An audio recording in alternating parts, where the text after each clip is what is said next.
I thought what I would do is just walk you through some of this.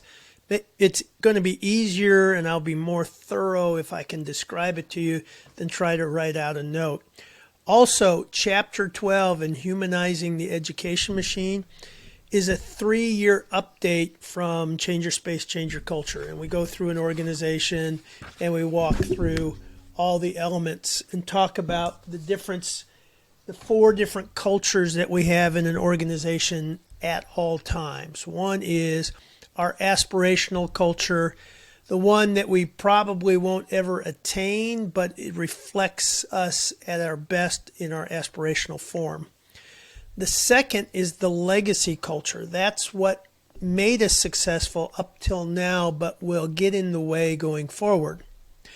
The third are those future travelers. These are the outliers who exhibit the behaviors and the attitudes of growth within the organization, but are underrepresented or hidden or may not even survive because of the inertia from legacy culture. And then the fourth is the shadow culture. The shadow culture is what happens when you're not there. It's the invisible habits, attitudes, values, and behaviors that run the place. This is where this culture audit comes in.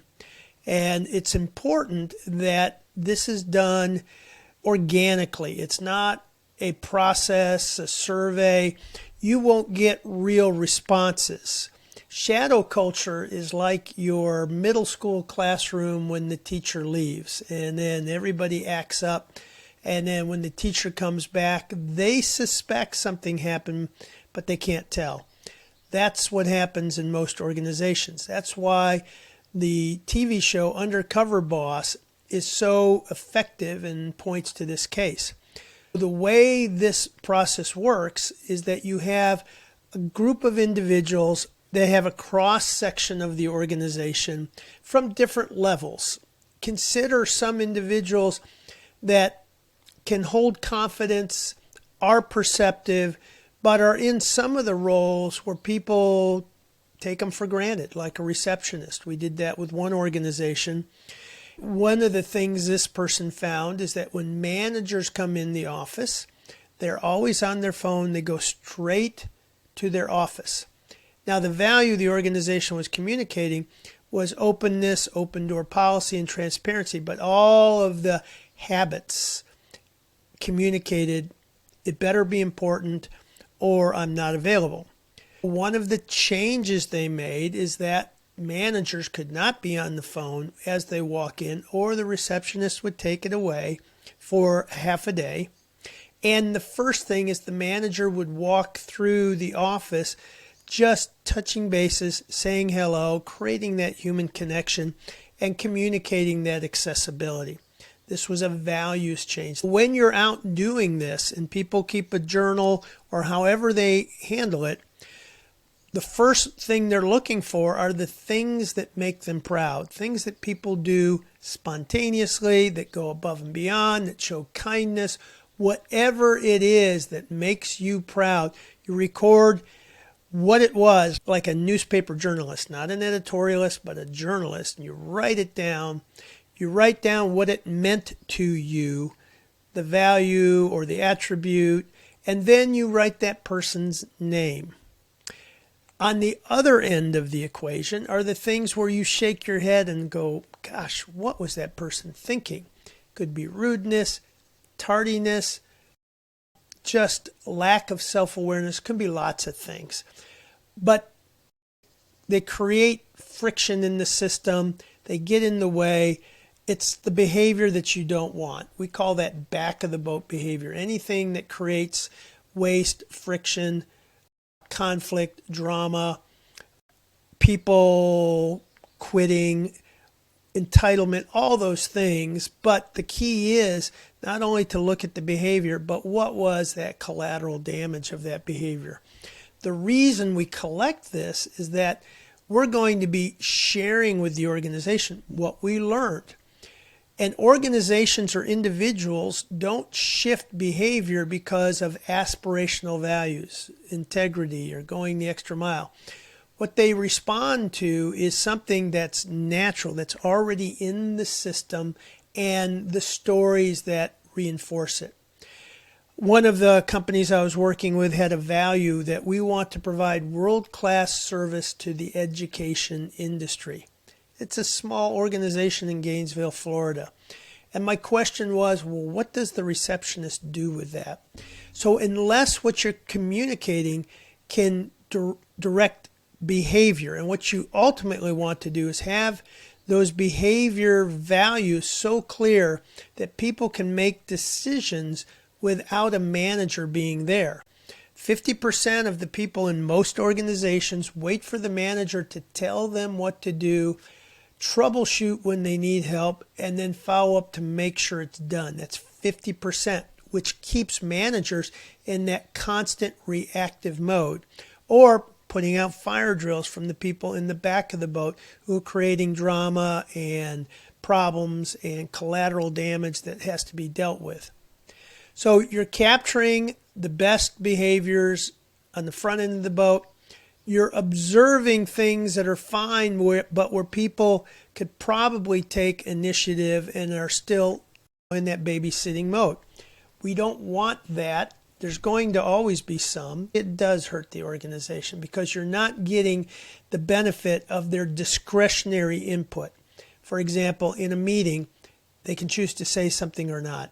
And what they say may be a turning point or may be a cautionary piece that lets us consider something more. But a lot of people, most people, will sit on it not to create waves. And then that back of the boat behavior. So you've collected these from several different people. The next step is to go off-site. Don't do this within your organization because you're going to be talking about observations and opinions, and you have to vet this in a safe way. People are going to share their stories to socialize what they saw and who they saw at their best, what they saw that gave them a hard time with the collateral damage. And then after they share, then people are going to take the top 3 attitudes or behaviors that they found with the example and the person, and then just put them on a wall. Let's assume you've got 6 people, and now you've got 18 different items for front of the boat, middle of the boat, back of the boat. And you've got 18 positives and 18 negatives. This is where the value of sticky notes on a wall, you get this visual perspective distance, and you begin bucketing them, ordering them into no more than 5 categories. And then once you have those categories, then you go through and you place the behavior that you think is the top, the second, and the third. And then you give it a theme or a header or a name. You collect all this together. Now you have a town hall with the organization. And the town hall is to share the results of what you found.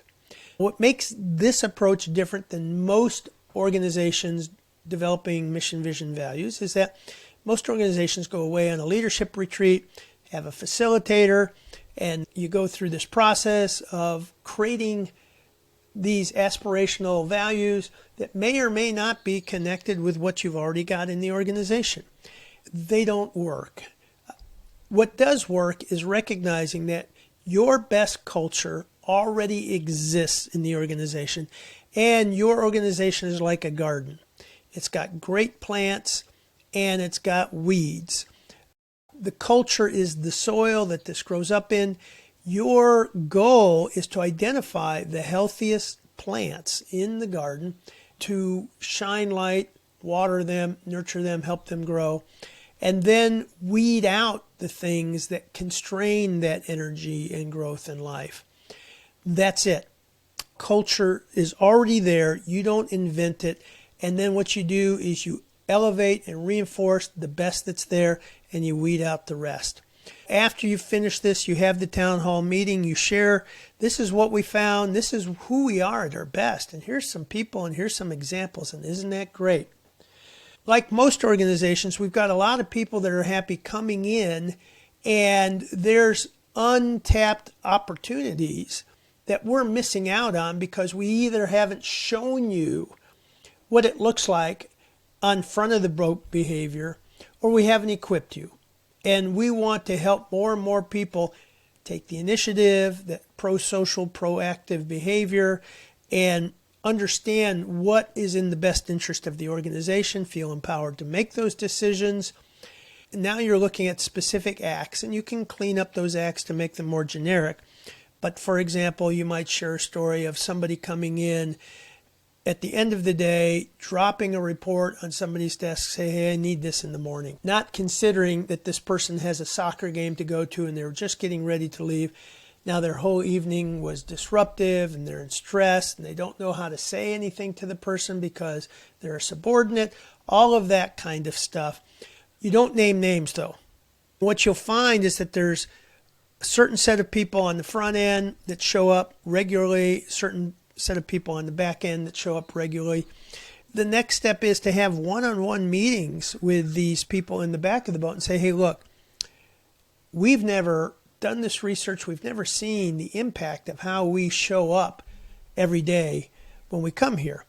And what I want to make you aware of are there some things that you say or do that has a negative impact on the organizations. Here's what those negative impacts are, and this is how it hurts us.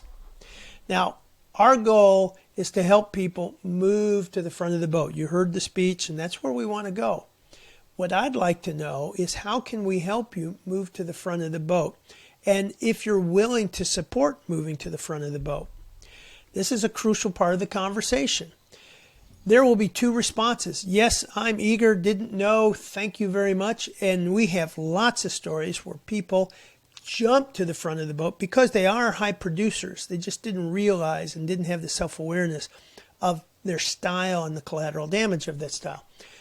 But if people hesitate or people say, I'm not sure that's the direction I'm willing to go, it's a very easy conversation. Then the next one is, if you don't feel you can support this direction, let's talk about how you would like to transition out of this role or out of this organization.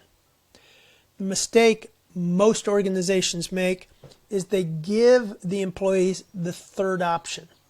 And that third option is they hesitate or they're resistant to the change. I just had a conversation with somebody a week ago where somebody was resistant to an initiative and was responsible for the initiative. And guess what? It didn't get done. So the third option is they don't fully endorse and want to know how to move to the front of the boat, but they stay. That is the worst of the options, but that is the common option.